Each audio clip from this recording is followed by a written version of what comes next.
Ability theory isn't meaningful. It's the same criticism. He recognizes it. He, however, adds to it the complaint that the insistence on an ideal logical language. You remember we distinguished between ideal language philosophy and ordinary language philosophy. The insistence on an ideal logical language of the sort that Russell had wanted, where you have atomic propositions referring to atomic facts, that is too artificial. Too artificial. It is artificial because language just doesn't fit into that sort of a narrow reductionist mold. You see, echoing the same criticism as Quine. Language doesn't fit into that narrower mold. In contrast, when you look at ordinary language usage, the way in which language is used by ordinary people, even by scientists when they're not talking scientifically, in scientific jargon, we find that it is much more varied than simply either cognitive or non-cognitive, if cognitive, either factual or formal, much more varied than that. And ordinary language usage, after all, has developed over the centuries of trial and error and sifting. It's tried and proven its worth over the centuries. So what he does is to talk instead of there being a multiplicity of language games, ways of using language. Just as I illustrated now Quine's point with the phrase, with the clause, God is good, which could apparently be taken as either a synthetic statement or an analytic statement. So you might recognize that the statement, God is good, used in a certain pastoral context, that is to say, by a pastor trying to comfort a grieving widow, you see. The statement used in that context is serving another function than simply saying something factual, objective, scientific, or on the other hand, offering a definition or a tautology.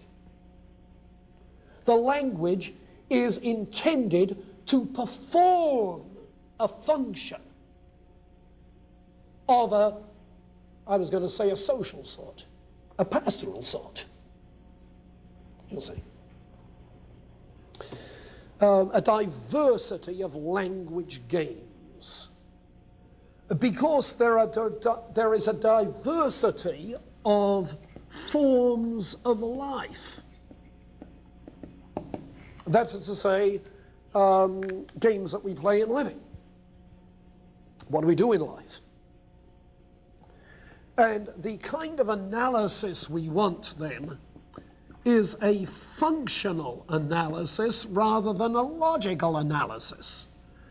An analysis not of the logic of language, imposing our narrow positivist grids, but an analysis of the actual functions that language serves in ordinary discourse. You might say it's as if Wittgenstein has been converted from a mathematician and scientist to a lover of the humanities. As if he's been reading some literature while he's been away. You'll see. The diversity of language games. And it is this broadening of the horizon to other ways of using language than simply empirical or analytic, which finally seems to have broken the camel's back there in English philosophy, so that by the mid-50s, I think it's fair to say, ordinary language philosophy was the dominant thing in British universities, where logical positivism had been 15 years before. Now, what had happened in between? Well, these philosophical reactions, but in addition, World War II. And I don't think it's without point that Western civilization couldn't go through the trauma of World War II without discovering how thin, in terms of meaning, the positivist analysis of language really is, you see. And consequently, the broadening expectations. Now, one of the further influences in that shift will come out as you read A.J. Ayer.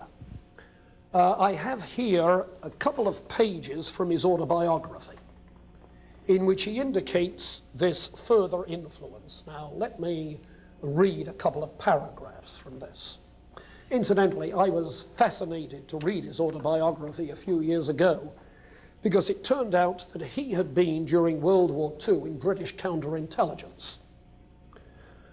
First of all, in German-occupied France, and later involved in breaking the German codes at a early computer-style analytic base in Bermuda. The thing that fascinated me about that was that I was in Bermuda at the same time as a radio technician with the Air Force. And we were sent over from Kinley Field one day to Hamilton Harbour, to an island in Hamilton Harbour to service some equipment. And were told that we could make our headquarters at a hotel that the military had taken over on the shore and have our meals there, which we did. And curiously, there were a lot of civilians there whom we figured were simply civilians who had been taken by the military to work on this secret project where we were servicing equipment. For all I know, A.J. Ayer was one of those, because it was at that very time he was there. So was I. So I was fascinated to read his autobiography, because we passed like ships in the night, or like boats on Hamilton Harbour. He says this about how the book was written. I started at once to write the book and completed it in 18 months, working on it almost continuously except for intervals of teaching. I just can't imagine that. I've written all my other books in longhand, but this one I typed clumsily with 2 fingers. That gives me courage. But in the end, producing a serviceable script. Except that the first chapter was adapted from an article in the journal Mind. I made no preliminary draft, but wrote slowly to avoid the need for corrections. I was satisfied, and take heart from this, people, I was satisfied if a day's work yielded me 1 page of 300 words. Okay? And I figure that if in an 8-hour day I can produce 10 pages, I'm doing well.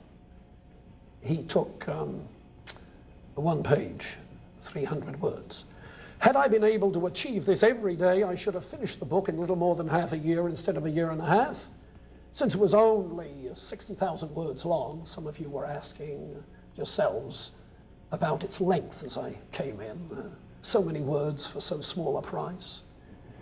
Had I been able to achieve this every day, but I was frequently held up, not so much by not knowing what I wanted to say, though sometimes this happened, but by not being able to decide how effectively to say it. I was writing with passion, but also taking great pains to make my meaning clear. Well, this labor was not wasted. whatever its demerits, the book did not suffer from obscurity. It could rather be accused of sacrificing depth to clarity. Except in a few details, the thoughts which it expressed were not original. Now, they were a blend of the positivism of the Vienna Circle, which I also ascribed to Wittgenstein, plus the reductive empiricism which I had taken from Hume and Russell. Okay, no surprises there. Plus, get this, the analytic approach of G.E. Moore and his disciples. Now, what do you remember of G.E. Moore? Why, he was a realist, not a phenomenalist. Well, that doesn't influence Ayer, he remains a phenomenalist. But he was interested in conceptual analysis rather than strictly logical analysis. Yes, and you'll be hard pushed to find in Ayer's book the kind of logical atomism which we found in Russell and Wittgenstein. It's a looser kind of analysis. But add to that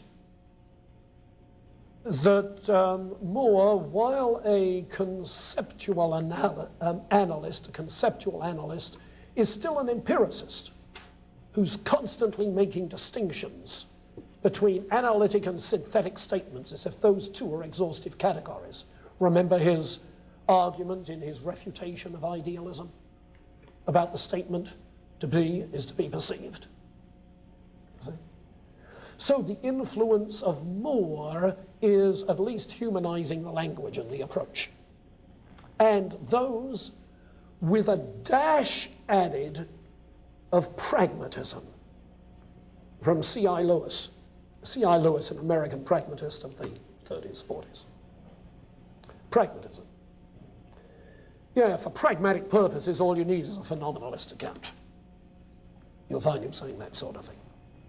Well, he goes on, I began with a summary trial and execution of metaphysics, using the verification principle as an axe. Arguing then that if philosophy was to make any independent contribution to knowledge, it could consist only in the practice of analysis. Philosophy, its one function is analysis.